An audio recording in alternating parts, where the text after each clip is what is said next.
2020 का जो दिल्ली दंगा था, इस मामले से जुड़े साजिश से के मामले में जिस तरह से उमर खालिद और शरजील इमाम को आरोपी बनाया गया था, और तो इन्हीं दोनों आरोपियों की अगर बात करें तो पिछले काफी समय से ये दोनों जेल में कैद हैं।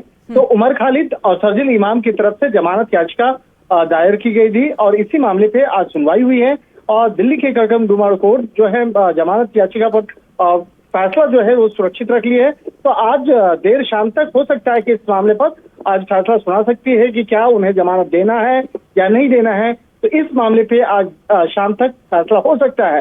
दिल्ली पुलिस ने दोनों आरोपियों की जमानत का हालांकि विरोध किया और कोर्ट में उन तमाम दलीलों को कोर्ट के सामने रखा गया कि इनको जमानत अभी फिलहाल नहीं देना चाहिए। लेकिन दोनों पक्षों की तरफ से तमाम दलीलों को सुनने के बाद कोर्ट ने फैसला को सुरक्षित रख लिया है और एक अनुमान है कि आज देर शाम तक इस मामले पे फैसला कोर्ट का आ सकता है लिखित तौर पर। तो देखना लाजमी होगा कि क्या उमर खालिद और शरजील इमाम को जमानत मिलेगा या नहीं।